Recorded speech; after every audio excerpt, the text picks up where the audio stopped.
قلت استغفروا ربكم إنه كان غفارا يرسل السماء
अल्लाह सुब्हानहू व तआला का ये फज़ल और करम है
दूसरे खानदान के लोगों को भी आती है, हमारे दूसरे भाइयों को भी मौत आती है। दूसरे अल्फाज में कहा जाए तो वो बात मुझसे और हो जाएगी। अगर आपको सोचना चाहिए उनको भी मौत आती है, आप दूसरे तरीके से उनको दफना है, वो दूसरे तरीके से दफना है। याद रखने से आपको हम में फर्क क्या हुआ है।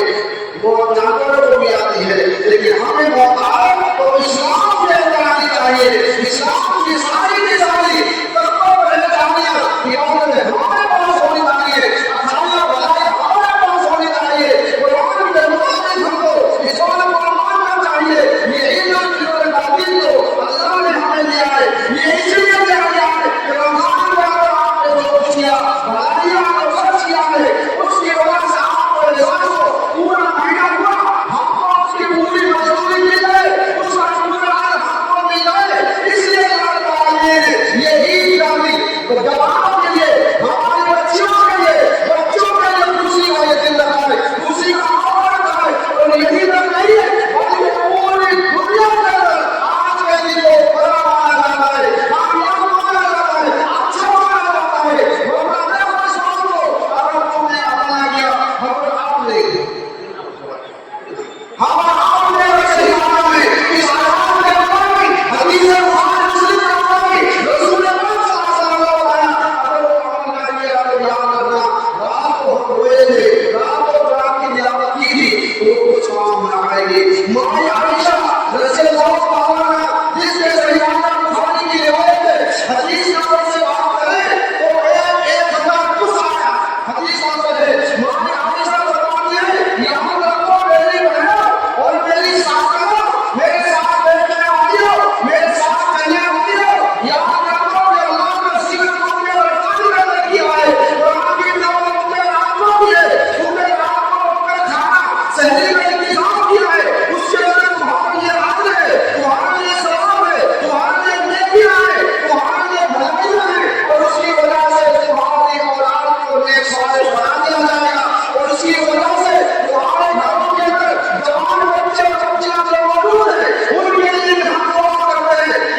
उसी को रात बताया जाता है। दुआ तो तुम्हारी सुनी जाती है, दुआ तो तुम्हारी कबूल की जाती है, लेकिन अमल तो करेगा, अमल होगा तो दुआ कबूल की जाएगी, अमल होगा तो दुआ तुम्हारी सुनी जाएगी, तुम्हारे ऊपर रहमत की बरकत बरसेगी, तुम्हारे ऊपर रहमत का नज़ूल होगा।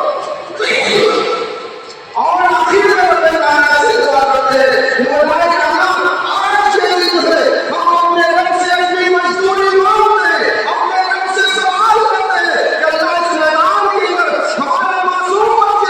बच्चे आए, इस वजह से इस मैदान के अंदर आए कि अल्लाह हम गुनहगार हैं, हमारे गुनाहों को माफ कर दे, हमारी गलतियों को मिटा दे, हमसे ज्यादा खतरनाक, हमसे ज्यादा गुनहगार इस धरती को इंसान न होना, इसलिए अल्लाह के सामने दुआ करो कि रब्बुल आलमीन हमारी खताओं को, हमारे गुनाहों को माफ फरमा दे। और जब तुम दुआ करते हो तो ये भी याद रखो कि अल्लाह रब्बुल आलमीन 70 साल की मसाफत के बराबर आपको जहन्नम से दूर कर देता है। इस बात के जाहिर है इसी तरीके से ये ईद का मौका भी निकला, रमजान भी आपसे निकला। याद रखना रमजान के बाद में सवाल शुरू होता है, पहली वाली काम है ईद के बाद अगर कोई इंसान कोई हमारी माँ बेटी का है वो रोजा में 6 रोजे रखे, नबी सल्लल्लाहु अलैहि वसल्लम ने रोजा रखे, हज़रत इमाम हसन सल्लल्लाहु अलैहि वसल्लम ने रोजा रखे, उन रोजे की वजह से तुम्हें 2 महीने का सवाब मिलेगा, 2 महीने का, और 1 महीना रमजान का 10 महीने का सवाब मिलेगा 1 महीने की वजह से, और 6 रोजे रखते 2 महीने हो गए, 10 और 6 10 और 2 कितना हो गए, 5 हो गए, यानी कि पूरे साल आपने रोजे रखे, कितना आपको कर्ज मिलेगा 6 रोजे रखने की वजह से। और आखिर में हम अल्लाह रब्बुल आलमीन से दुआ करते हैं कि अल्लाह रब्बुल आलमीन हमारी खताओं को माफ फरमा दे। ऐसे में दुआ हम ऐसे भी कर सकते हैं, लेकिन हाथ हम इसलिए उठाते हैं कि मौला के अल्लाह न हमारे जैसे मुजरिमों की और हमारे जैसे खराब होने वाले इंसान की खताओं को माफ फरमा दे, हमारी गलतियों को माफ फरमा दे। अल्लाह रब्बुल आलमीन हमारे टूटे हुए दिलों को तोड़ दे, अल्लाह हमारे दिलों के अंदर मोहब्बत पैदा फरमा दे, अल्लाह हमारे ईमान को, हमारी इबादत को कबूल फरमा दे। हे अल्लाह हमने अगर रिश्तेदारियों को न तोड़ा, हमने भाई से ताल्लुकात न किया, हमने माँ से ताल्लुकात न किया, तो हमारी नमाज कबूल ना होगी, हमारी इबादत कबूल ना होगी। अल्लाह हम मिट्टी के नीचे चले जाएंगे, हमें कोई पूछने आएगा या अल्लाह मुमीन हो, गरीब हो, फासा हो, और हमें कोई देखने ना आएगा। आप याद रखो आज के दिन हमारी माँ याद आती है, हमारा कौन कैसा है, हमारा भाई याद आते हैं, हमारा सब हमने नमाज पढ़ी, आपकी इसी इंतजाम की हुकूमत से इसी का इंतकाल हुआ, कितना दिन हुआ, आज हमारे सामने मौजूद नहीं है, हमें इस और गर्व है, हमें अफसोस है, इसी तरीके से हम भी चले रहेंगे, हमें भी आगे साल आप न जाने कि अल्लाह हमें मिला दे, हम नहीं मिला दे। इसलिए मैं दुआ करता हूँ रब्बुल आलमीन से कि अल्लाह रब्बुल आलमीन हम सबकी खताओं को माफ फरमा दे, हमारी मोहब्बत दे, हमारी उल्फत दे, रब्बुल आलमीन बरकरार रखे, रिश्तेदारियों को जोड़ने की तौफीक अता फरमा दे, रिश्तेदारियों से मोहब्बत अता फरमा दे। अल्लाह रब्बुल आलमीन के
لكم واستغفر الله إن الله غفور رحيم. هل أتاك حديث موسى إذ ناداه ربه بالوادي المقدس طوى